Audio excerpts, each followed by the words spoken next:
Muito bom dia, seja muito bem-vindo ao programa Manhã Viva.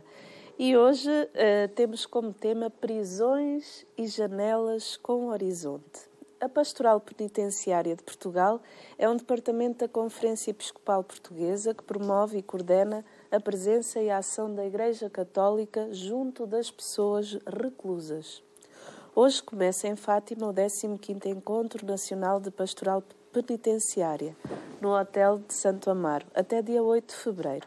E para nos falar deste assunto está aqui em estúdio o Dr. Ricardo Vara Cavaleiro, que é jurista da Pastoral Penitenciária Nacional. Muito bom dia. Muito bom dia. Antes de mais, muito obrigado pelo convite também para estar aqui, por toda a afabilidade também. Dr. Ricardo, antes de entrarmos no tema, fale-nos um pouco de si. É sempre muito ingrato falar de nós, não é? É sempre mais fácil que os outros falem de nós. Mas posso dizer-lhe que sou natural de Bragança, cursei no Porto, fiz o meu percurso académico na Faculdade de Direito da Universidade do Porto e depois, no final da minha formação, a minha esposa estava já a trabalhar em Aveiro e decidimos casar. E, portanto, na cerimónia de imposição de insígnias, pedi a minha esposa em casamento. Ai, que bonito! É verdade, é verdade. Foi um momento marcante na vida de ambos também, mesmo dos próprios colegas de curso da faculdade, que ainda hoje recordamos com muita saudade, mas também com grande alegria. E então acabei por vir para Aveiro, casámos e vim para Aveiro trabalhar, estabeleci-me. Foi lá que fiz o meu estágio na Ordem dos Advogados e que depois abri o meu escritório e montei, no fundo, a minha atividade e que desenvolvi depois os meus contactos, no fundo, como estabeleci também, comecei a exercer esta profissão tão nobre que é de ser advogado. Conte-nos como é que se desenvolveu a questão da pastoral penitenciária e como é que conheceu, onde é que fez voluntariado? Eu, já durante o curso, mesmo quando cursava no Porto, ao fim de semana, ou ao sábado ou ao domingo, dependendo também da disponibilidade, e dos turnos que a minha esposa fazia, portanto, no hospital, vinha visitá-la, a Aveiro. E um dos momentos que reservávamos sempre como casal de namorados, à data ainda, era para irmos à celebração das 19 de sábado ou das 19 de domingo, portanto, na Sé Catedral de Aveiro, a paróquia de Nossa Senhora da Glória. E, nessa altura, o pároco da paróquia era o Sr. Padre João Gonçalves. Sim. E pronto, ele tinha o simpático gesto de saudar a todos no final da celebração, portanto, de sair da igreja e de saudar. E, de facto, são gestos que fazem pontes, que marcam, que, no fundo, que estabelecem redes também e que nos prendem.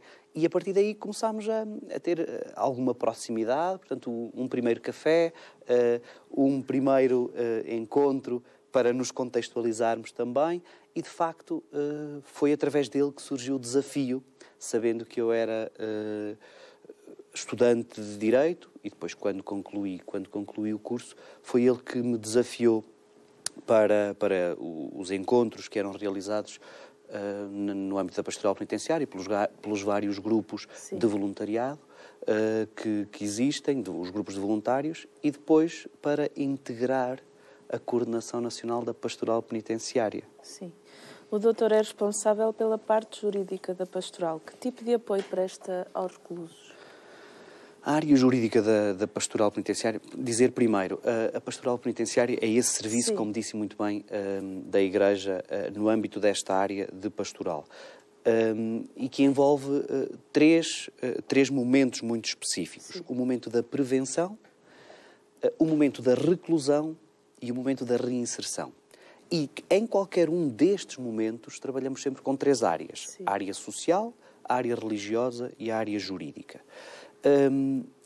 A área religiosa facilmente percebemos que é este acompanhamento celebrativo, portanto, quer em termos de atos de culto, de atendimento religioso ou também de formação religiosa. A área social é, no fundo, esta área do voluntariado, como nós o conhecemos, portanto, projetos que são desenvolvidos de âmbito social quer dentro das prisões, quer fora das prisões, junto das comunidades, em termos de prevenção, ou também depois acolhendo na reinserção aqueles que saem da prisão, fazendo pontes entre a cadeia e a sociedade. E a área jurídica não tem, é importante que se esclareça, este trabalho direto e individualizado com o recluso, com o processo daquele recluso. Não tem, nem pode ter, a bem da pastoral e a bem do recluso. Porque cada pessoa que está em reclusão tem um advogado que o acompanhou ao longo do processo. E é esse que melhor conhece a história de vida, ou pelo menos a história processual daquele homem e daquela mulher que foi sentenciado com a pena mais severa que temos em Portugal, que é a pena de prisão. E, portanto, é esse que compete fazer esse acompanhamento daquela pessoa que está privada de liberdade. Depois do trânsito em julgado, temos aqui um problema que é cessarem as funções daquele advogado que acompanhou ao longo do processo. E o processo, juridicamente, transita para o Tribunal de Execução de Penas, mas também aí, aquele homem ou aquela mulher que está privada de liberdade pode e deve, a Constituição da República Portuguesa garante esse direito a ser acompanhado por um advogado, mesmo no processo de execução da pena, durante o tempo de cumprimento, 2, 5 ou 20 anos de cumprimento da pena. E, portanto, dizer, não é este o trabalho. Qual é o trabalho, então, da área da pastoral penitenciária, da área jurídica? É, no fundo, a formação, desde logo, dos agentes de pastoral. Estamos a lidar com um mundo muito específico, muito concreto, com regras, com determinações, que é necessário capacitar também legalmente quem vai entrar neste mundo, quem está em contacto com este mundo. E, portanto, saber esclarecer aquilo que pode, mas também aquilo que não pode fazer. Porque muitas vezes a generosidade, o altruísmo daqueles que vão visitar, a boa intenção, não permite, a lei lança alguns obstáculos com base estribada em princípios de segurança, obviamente, muitas vezes até de própria higiene, mas sobretudo de segurança. E tranquilidade do próprio estabelecimento e da população prisional. E, portanto, é importante capacitar os voluntários daquilo que podem e que não podem fazer. Mas é também importante formar, esclarecer os anteriormente designados capelães e após o Decreto-Lei 252/2009, de 23 de setembro, designados como assistentes espirituais e religiosos. Portanto, sacerdotes ou leigos, designados pelo Bispo diocesano para prestarem assistência espiritual e religiosa àquele estabelecimento prisional.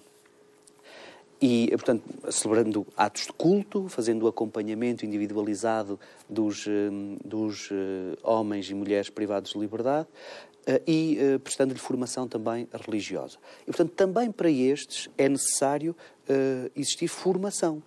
E formação legal, aquilo que a lei diz, aquilo que as sucessivas portarias vão estabelecendo, o que é que o Código de Execução de Penas e Medidas Privativas de Liberdade permite, prevê, a própria lei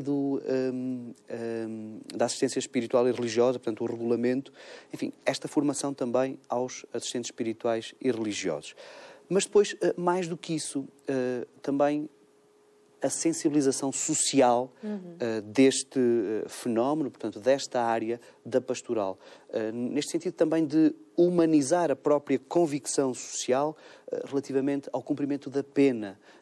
Também transmitir à sociedade aquilo que está previsto na nossa lei. Portanto, quais são as finalidades de uma pena e de uma pena de prisão. Portanto, não é aquela velha visão ético-retributiva de tanto mal, tanta pena. E olho por olho, dente por dente. Talião, era a esse ponto. Portanto, os nossos filhos, se nós quisermos castigá-los, se puxarmos em demasia a orelha, não podemos puxar até rasgar. É verdade. Porque depois da orelha rasgada já não adianta nada. Portanto, foi maior a dor do que o momento positivo, o trauma. Exatamente. E, portanto, é também trabalho e objetivo da área jurídica da pastoral penitenciária ajudar nesta sensibilização da sociedade, mas também junto do poder político e do poder legislativo, junto das várias comissões parlamentares, nomeadamente Direitos, Liberdades e Garantias, dos vários grupos parlamentares junto da Assembleia da República, porque é ali, é o órgão legislativo por excelência, é dali que saem, no fundo, que brotam, que emanam as leis que depois vão ser aplicadas em todos os setores da nossa vida, mas também nas prisões para estas pessoas que não têm voz. Sim, não tem mesmo. Que não conseguem gritar para fora das grades e dos muros.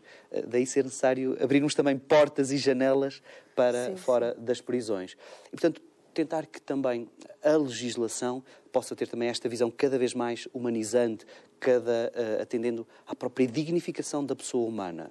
A nossa Constituição da República Portuguesa é muito clara e diz que o cumprimento de uma pena não envolve a perda de qualquer direito fundamental, além, obviamente, daqueles que estão intrínsecos ao próprio cumprimento da pena. Quer isto dizer que, mesmo da letra da lei, brota este sentido humanizante da pena. Portanto, não deixa de ser pessoa, não é um número. É uma pessoa humana que está ali. Sejam 12.900 os reclusos que temos em Portugal, neste momento, 12.930, mas cada um é importante.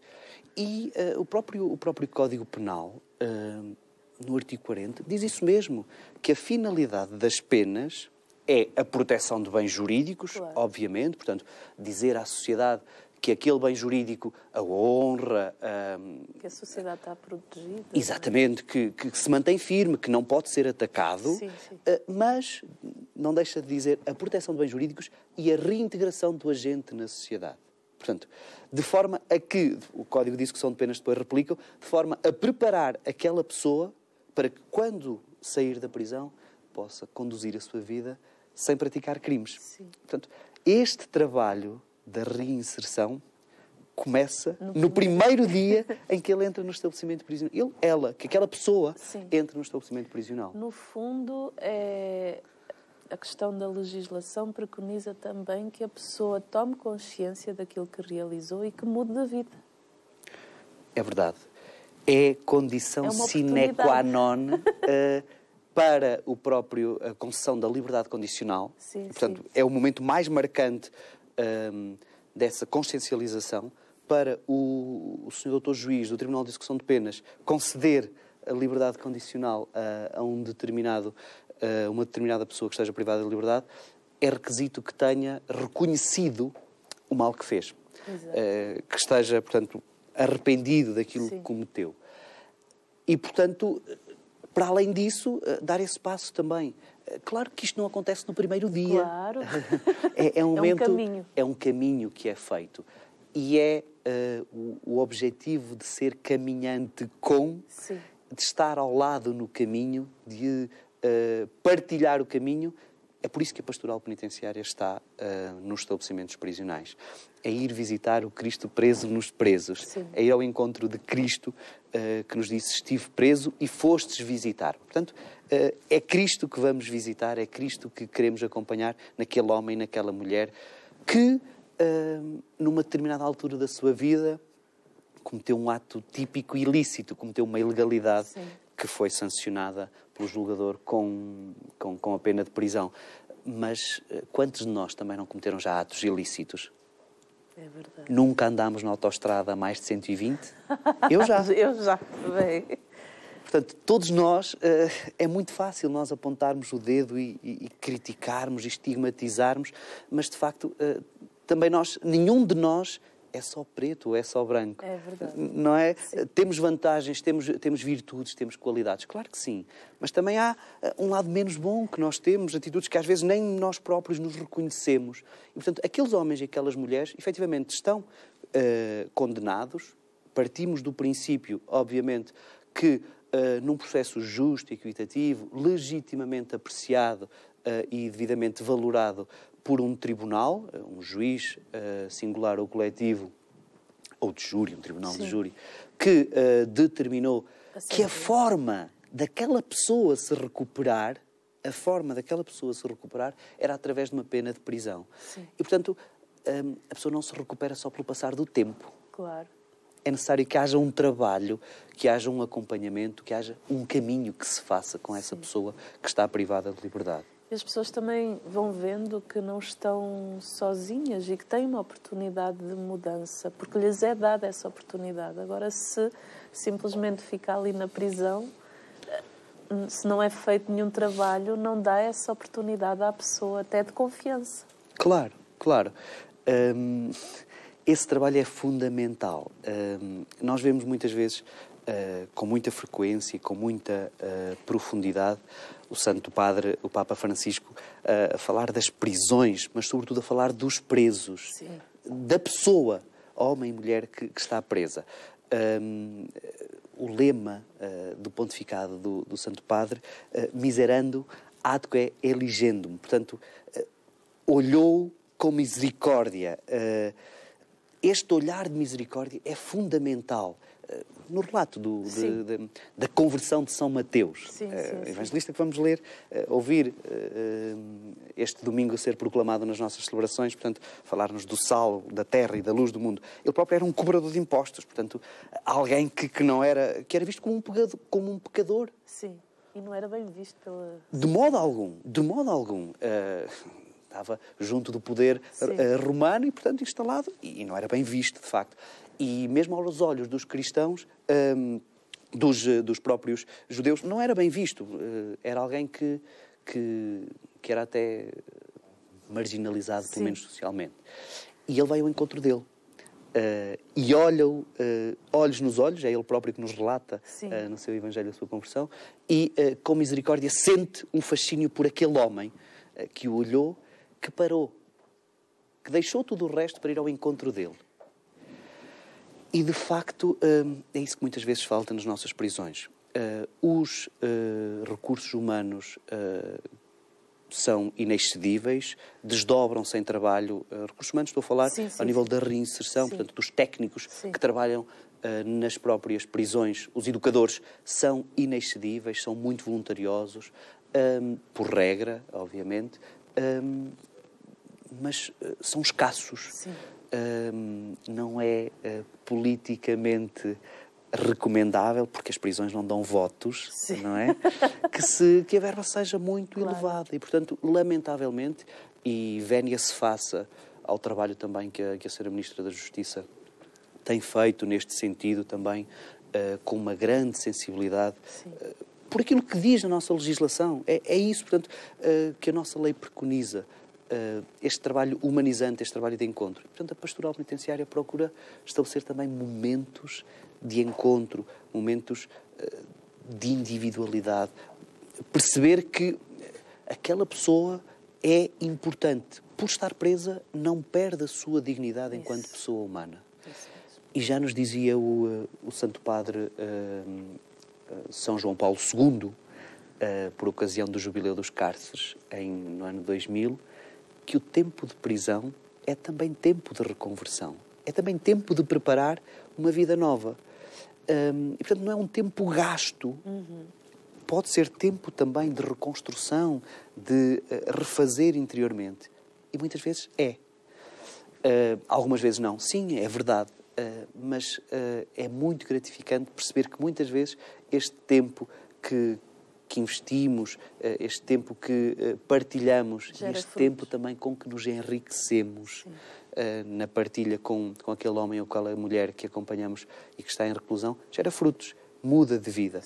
E tantas vezes aquele abraço reconfortante que surge-me, por vezes, cruzar-nos após o cumprimento de pena, e há de facto aquela proximidade, aquela gratidão que muitas vezes não se contém no próprio olhar.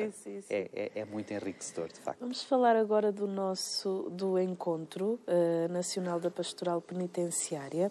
A quem se destina este encontro? Estamos no 15º Encontro Nacional da Pastoral Penitenciária e este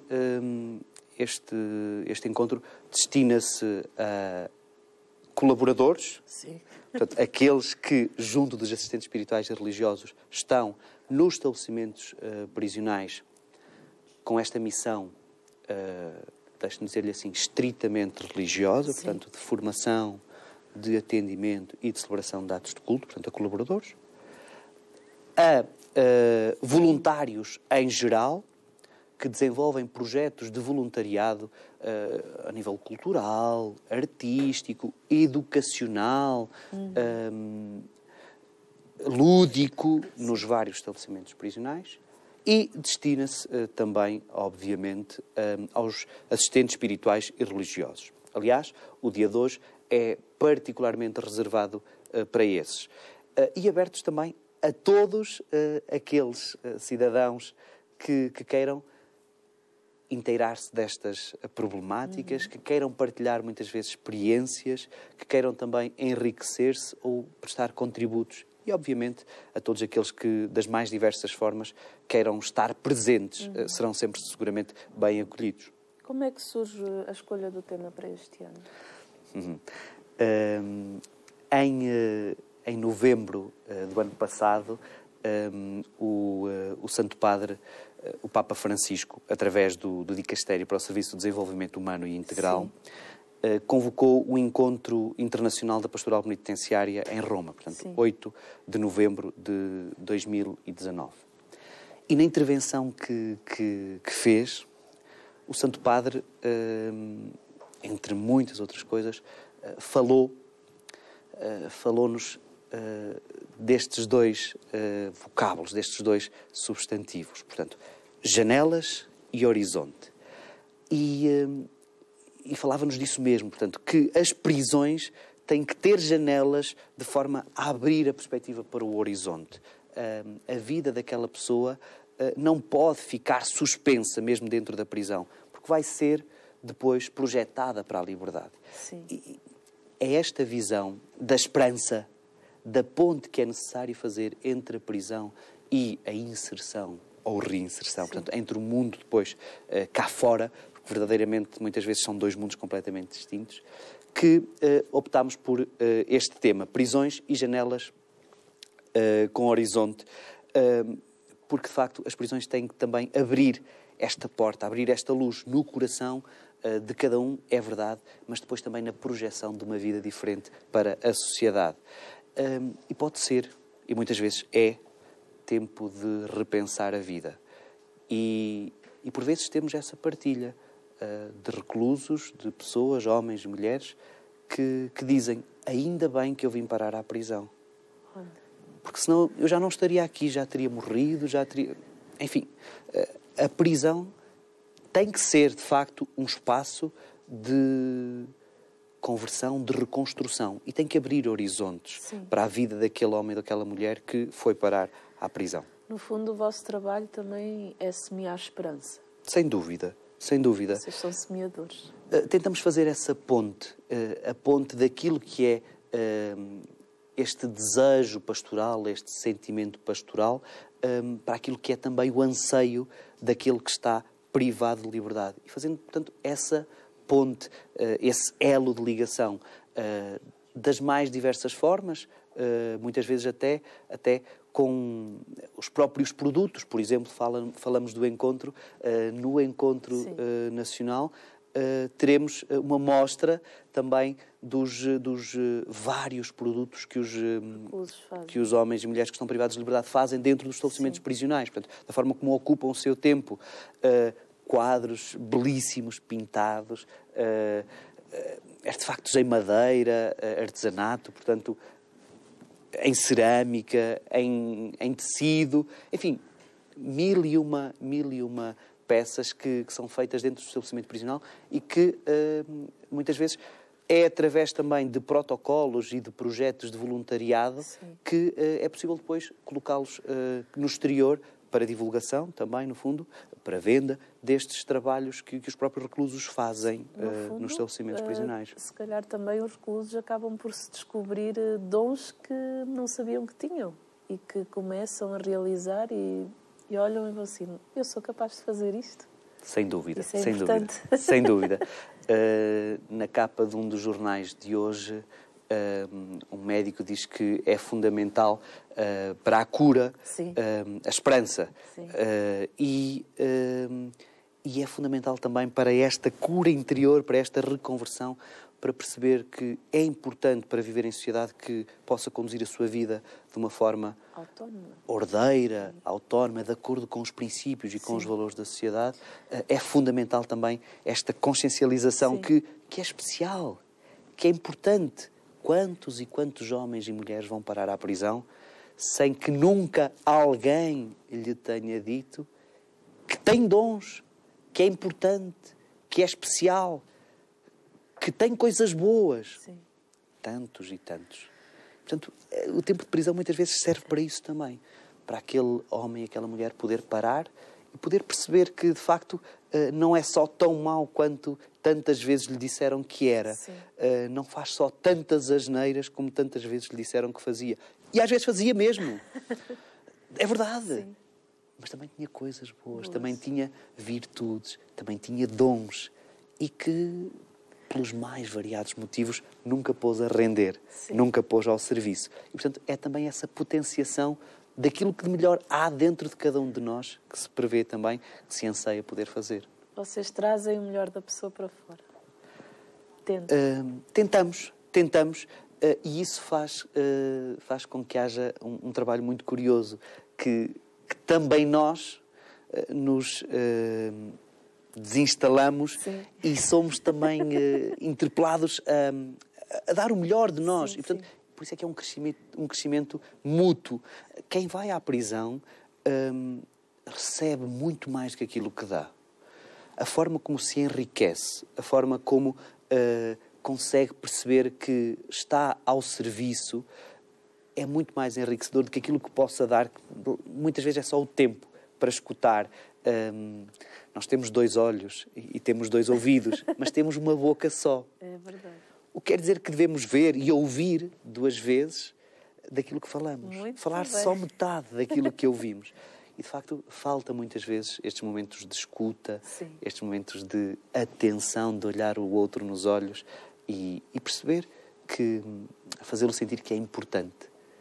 Tal qual como nós. Nem mais, nem menos. Estamos numa posição de igualdade.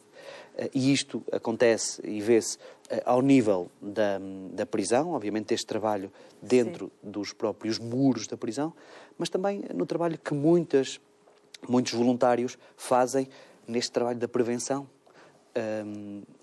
da marginalidade, da delinquência, que nós sabemos que são a grande taxa de reclusão é de pobres. A pobreza gera prisão. Muitas vezes a pobreza leva ao desespero e as pessoas no desespero acabam por fazer coisas que nós nem imaginamos, não é? Sem dúvida, sem dúvida. É verdade que temos que perceber que há sempre uma decisão autónoma da pessoa. Exatamente. Temos que partir sempre do pressuposto que há uma decisão. Sim, que há decisão e que a pessoa podia ter optado por uma solução diferente. É verdade. Mas eu pergunto-lhe, aquele jovem que ouviu a mãe prostituir-se ao longo da sua infância e adolescência no quarto ao lado, que o pai foi assassinado numa qualquer circunstância, que foi visitar o tio traficante à cadeia e, portanto, foi crescendo neste ambiente, comete um crime. E o meu filho, que foi educado da melhor forma, com os melhores valores, com os melhores princípios, comete o mesmo crime que aquele jovem. O juízo de censurabilidade será o mesmo? Era exigível? De qual dos dois é mais censurável o comportamento? Do meu filho, que cresceu com os melhores exemplos, com os melhores ensinamentos, ou daquele jovem que cresceu desta forma? Obviamente que a culpa de um e do outro é completamente distinta. O juízo de censurabilidade, portanto, meu filho, para não falar tinha tudo para dar certo, para se comportar de acordo com as normas, com os padrões da sociedade. Foi isso que eu lhe ensinei, foi isso no ambiente em que cresceu. O outro não. E, portanto, dizer-lhe, muitas vezes o ambiente, isto explica, não sou eu que o digo, não é? O ambiente em que crescemos ajuda a formar a nossa personalidade e ajuda também a limitar os trilhos depois da nossa atuação. E, efetivamente, com um grande lamento, a pobreza acaba por ser muitas vezes a porta da entrada para a prisão. O trampolim.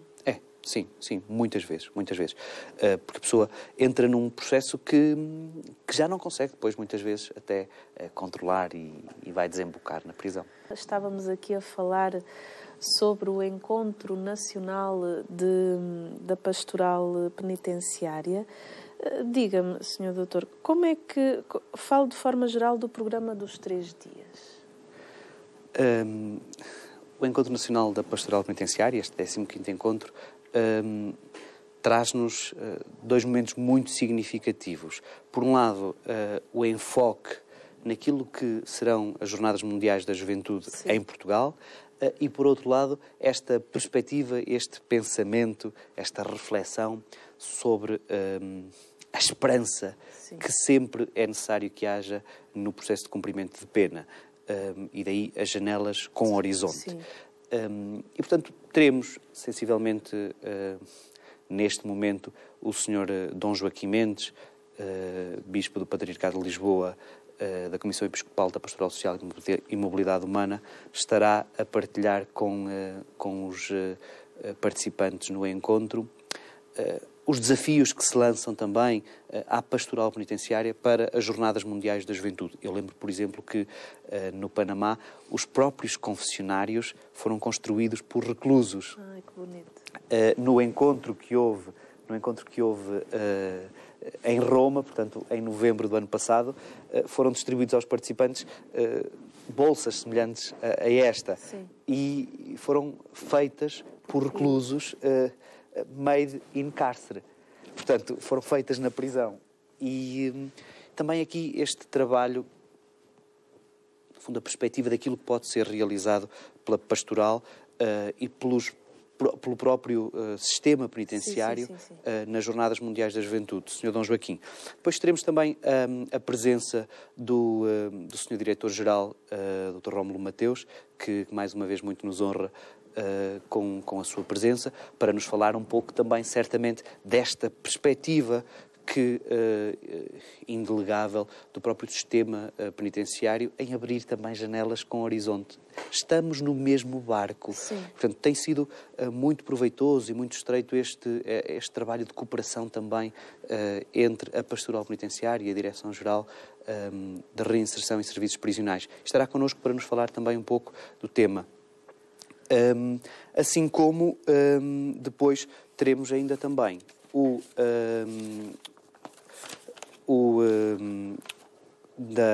no dia de sábado a intervenção do Otávio Carmo, portanto, o jornalista da agência Eclésia, portanto, alguém que sabe muito e que muito tem acompanhado os discursos, as viagens apostólicas do Papa Francisco e, portanto, que também nos falará certamente desta temática da prisão com a esperança no horizonte.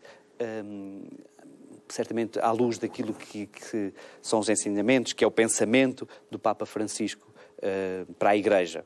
E, portanto, o dia de hoje, com os assistentes espirituais e religiosos, relembrar que o Sr. Professor Eugénio da Fonseca, portanto, Presidente da Cáritas Portuguesa, estará connosco também para nos falar, fazer ponto, a situação também do protocolo Caminhos de Liberdade, que foi um protocolo que foi estabelecido entre a Cáritas Portuguesa e a Direção-Geral da Reinserção em Serviços Prisionais, para dar corpo jurídico ao próprio trabalho da pastoral penitenciária.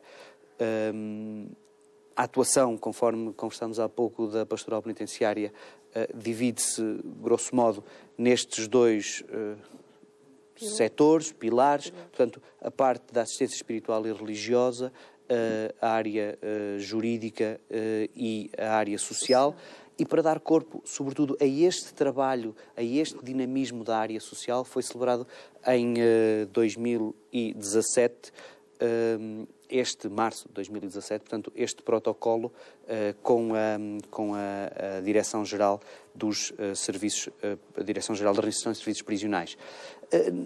Com tríplice objetivo. Primeiro, a capacitação dos próprios voluntários. Depois,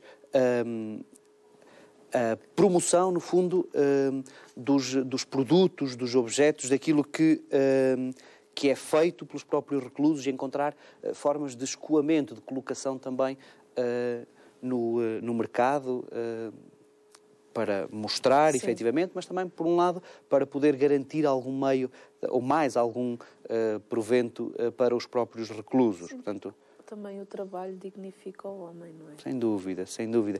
E é uma forma também de se sentir valorizado, sim, olhar para a obra e perceber que era muito boa, não é? Portanto, já os Gênesis também nos dizem isso mesmo, e na prisão isso também acontece. Sim. Portanto, é uma forma também de se sentir útil, de se sentir valorizado, de se sentir dignificado também, e perceber que tem muitas potencialidades, que tem muitos dons.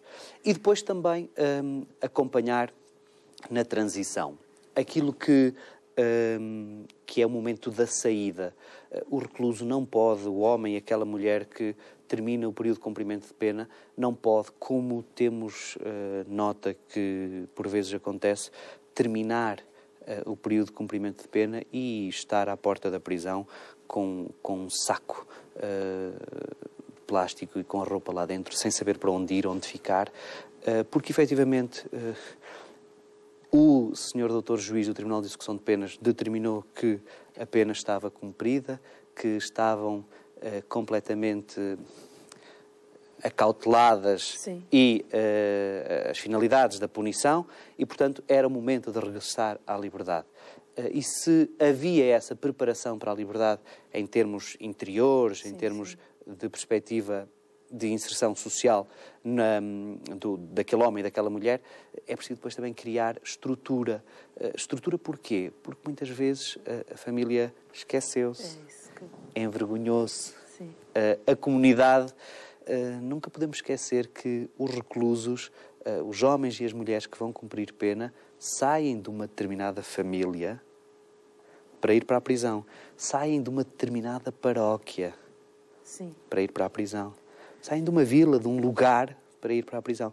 Mas quando terminarem o cumprimento de pena, ou conseguem regressar lá, e a comunidade está preparada, também espiritualmente, sim, sim, também de forma social, e para acolher este homem ou esta mulher que passou um período de privação de liberdade, ou então, aquilo que vai acontecer, se não houver estruturas que possam dar a mão e acompanhar esta ponte, vai cair novamente na marginalidade. Porque começa com a marginalização primeira da própria família, que sim, não o quer acolher, a própria comunidade, a própria paróquia, que não o quer receber, que não o quer integrar nos serviços, nos trabalhos, nas empresas que existem, portanto, dentro daquela comunidade. E, portanto, este processo acaba por ser também um ciclo vicioso, sim, que acarreta efeitos nefásticos de uma forma gritante para o próprio homem e mulher que quer reiniciar o seu percurso e que vê as portas fecharem-se como... E que se abriu à mudança. Sobretudo isso. E que as pessoas muitas vezes não estão preparadas para isso. Padre João conta muitas vezes que numa determinada comunidade perguntava se tinham algum recluso naquela comunidade. Começaram a olhar todos uns para os outros e disseram, não, então eu não sei quem. E ficaram estupefactos, como se já se tivessem esquecido de um determinado indivíduo que foi preso. Porque uma outra situação, que uma comunidade ficou alarmada, porque depois de largos anos dentro da prisão, falava-se que aquela pessoa que estava presa ia ser colocada em liberdade. Portanto, depois do cumprimento de pena, sim, ia ser posta em liberdade. E, portanto, a comunidade ficou alarmada. E agora? Só agora é que se lembraram. Portanto, durante o período de cumprimento de pena não fizemos nada. É verdade, serei eu guarda do meu irmão? Qual é a minha responsabilidade por? É conjunta. Sim, todos verdade. Nós estamos implicados neste crescimento. Todos nós estamos implicados também na forma como tratamos o outro. E é importante que, quando tudo isto fracassa, que haja alguma forma de apoio, que haja alguma casa, que pelo menos transitoriamente, no fundo, os passos que possam fazer também esta transição entre a prisão e a sociedade. Para a inserção profissional, sobretudo, que é essencial depois para o desenrolar também. Vocês fazem esse trabalho também junto à família, com a comunidade, tudo isso? Sim, os voluntários da Pastoral Penitenciária procuram, de facto, são muitas vezes veículo, às vezes até de informação, família está deslocada a largos quilómetros de distância, portanto não tem a mesma facilidade que os voluntários que normalmente visitam com assiduidade o estabelecimento prisional, de trazer até notícias de como está o filho ou o animal de estimação da família que já deu à luz mais não sei quantos cachorrinhos. Isto que é importante, são coisas são pequenas. momentos simbólicos e que parecem até insignificantes para quem está na vida diária, no frenesim do tempo, da correria constante. Mas para quem tem tempo para tudo dentro da prisão, é fundamental. Faz toda a diferença perceber que pequenas coisas, qualquer gesto dentro da prisão tem sempre grande valor, tem sempre grande projeção, quer positiva, quer negativamente. E, portanto, são estes pequenos nadas que às vezes parecem insignificantes que ajudam também, de facto, a cada um daqueles homens e mulheres a repensar a sua vida, a perceber que há alguém que gosta deles, alguém que os estima, alguém que espera que eles regressem, o filho, a esposa, o marido, e que, portanto, que estão também para preparar um mundo novo, para preparar, são tábua rasa também à partida para uma vida nova. Doutora, vou-lhe lançar aqui um pequeno desafio. Eu vou dizer 6 títulos diferentes de livros relacionados com a pastoral penitenciária e o doutor vai dizer-nos qual é a primeira frase ou pensamento que lhe vem ao coração. Primeiro, modelo para um plano de pastoral penitenciária. O modelo para o plano de pastoral penitenciária é o marco estruturante da pastoral penitenciária em Portugal. É aqui, no fundo, que brota a dinâmica da pastoral penitenciária em Portugal. Nestas 3 áreas, religiosa, social e jurídica, e nestes 3 momentos de intervenção. Prevenção, prisão e reinserção. Palavras de liberdade. Palavras de liberdade. Palavras de liberdade é um convite para um percurso bíblico, para, no fundo, um caminho de encontro com a palavra daqueles que estão privados de liberdade. Sim. O Padre das Prisões. O Padre das Prisões, é um livro que retrata a história de doação permanente, ao longo de 40 anos, de um homem, mais do que às prisões, aos presos. Àqueles e àquelas que estão privados de liberdade. Padre João Gonçalves. É esse exemplo também marcante, mas sobretudo estimulante e que deve ser contagiante deste trabalho fantástico que o Padre João Gonçalves tem desenvolvido com os presos. Sim. O cuidar do outro. O cuidar do outro. O cuidar do outro são reflexões sobre a teologia moral como imperativo de consciência que tem que deixar marca na história. A nossa atuação não pode passar indelével. Tem que deixar, efetivamente, uma marca positiva. E a marca no cuidado com o outro, na atenção ao outro. Pobreza e relações humanas. Pobreza e relações humanas é uma tese de mestrado do padre Delfim Gomes e, à semelhança daquilo que falávamos há pouco, é este retrato de como as várias formas de pobreza podem contribuir, podem ser trampolim, utilizando a sua expressão, para a marginalização, no fundo, este retrato que se impõe também fazer na perspectiva de encontrar caminhos para solucionar. E, no fundo, a pobreza acaba por ser o sismógrafo das relações humanas. Sim. Quando as relações humanas fracassam, quando as relações humanas são inexistentes, a pobreza é o caminho mais certo. E depois da pobreza, o resto que falámos há pouco. Institucionalização no feminino. Institucionalização no feminino.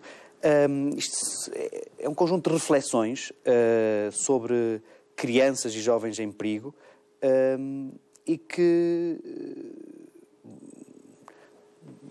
de jovens, portanto, mulheres, que que aborda, portanto, essa caracterização e os efeitos que a institucionalização provocaram, portanto, nesse grupo de mulheres que estiveram institucionalizadas.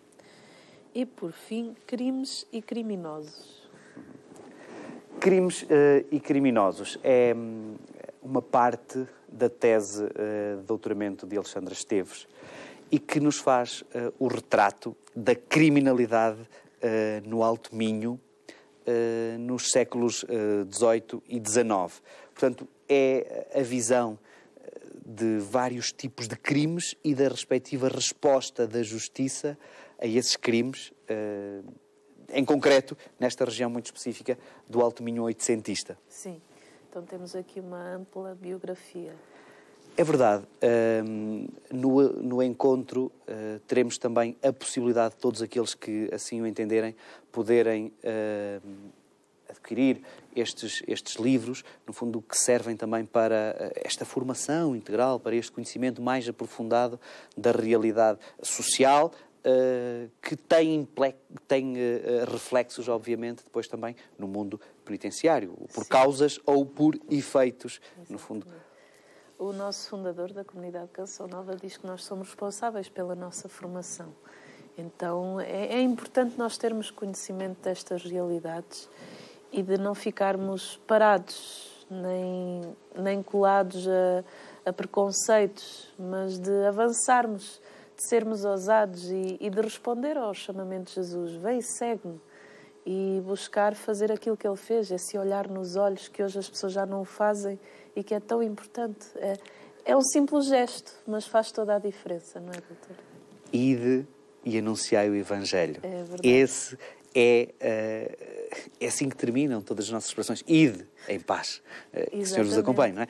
Ide e anunciai o Evangelho. É esse o grande mandato de Jesus. E, portanto, o anúncio do Evangelho terá que ser feito, conforme o Papa Francisco nos diz, com alegria, Exatamente. Com esse olhar cúmplice, com esse olhar desafiante, no fundo, com essa perspectiva de encontro sempre, para que eu possa ter a consciência de ser um pequeno reflexo, ainda que muito limitado, de Jesus no caminhar, no encontro com o outro. É muito fácil sermos cristãos confinados dentro das próprias igrejas. É difícil sermos cristãos fiéis, a exemplo de Jesus Cristo, no nosso trabalho, no nosso grupo de amigos, na nossa convivência social. Aí é mais exigente. Sim. Mas é aí que se nos pede também que sejamos sal e que sejamos luz no mundo. E, de facto, sejamos ousados, que tenhamos dinâmicas, que tenhamos métodos adequados, obviamente, ao nosso tempo, à nossa realidade e às circunstâncias também que vivemos. Os trabalhos deste encontro serão encerrados pelo Padre João Gonçalves, que é o coordenador nacional, e o Dom Joaquim Mendes, Bispo Auxiliar de Lisboa. O que se pode esperar desta jornada? Eu julgo que serão jornadas de grande proximidade, portanto, de uma grande partilha das vivências dos voluntários, dos assistentes espirituais e religiosos, nos vários estabelecimentos, nos 50, Sim. ou 49 mais um, se quisermos, 40 estabelecimentos prisionais e um de internamento de menores, de inimputáveis, sim, perdão, sim, internamento de inimputáveis. Uma grande partilha, grande proximidade e, sobretudo, uma grande lufada de esperança, uma injeção de adrenalina para ir novamente para o mundo. A relação... Jesus afastava-se para orar. É verdade. Mas a atuação dele era junto dos homens, junto das pessoas que precisavam. Sim, sim. E, portanto, também, se calhar estou a ser ousado demais, mas o nosso encontro pretende-se que possa ser isso também. Um encontro com Deus, no fundo, essa reflexão, esse encontro que Jesus tinha com Deus, essa relação vertical, projetar-se depois na relação horizontal Sim. com os demais. E aquilo que pretendemos é que o encontro possa ser isso também.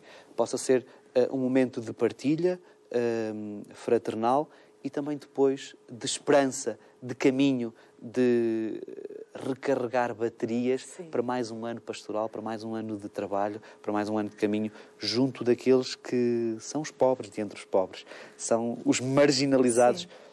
e com uma particularidade. É que esses ninguém vê. Passamos em Coimbra, ou em Aveiro, ou no Porto, ou em Lisboa. É verdade. e eles estão do lado lá dos muros. Não os vemos. O mendigo, até olhamos para ele, umas vezes com desdém, outras vezes com compaixão, e esbarramos nele. Somos obrigados a olhar para ele. Mas estes não. Estes estão atrás das grades. Ninguém os vê. O sofrimento, a dor, está escondida. E, portanto, ninguém se lembra deles, a não ser, enfim, em alguns momentos mais específicos. Portanto, é necessário também que possamos levar para dentro das grades aberturas, janelas com horizonte. O Padre João conta também um relato muito concreto. Numa celebração em Aveiro, um determinado homem perguntou-lhe se importava de que colocasse uma cadeira para espreitar na janela. E o Padre João disse, olha, eu não sei, mas está ali o senhor guarda, veja, fala com ele e tal. E o senhor guarda, portanto, consentiu, e o homem colocou em cima da cadeira para ver a liberdade. A liberdade vê-se, para alcançar a liberdade. E é isto também que se pretende. Poder dar esta esperança de liberdade, esta esperança de liberdade também interior, esta esperança de reconstrução, de humanização, para dentro dos estabelecimentos prisionais.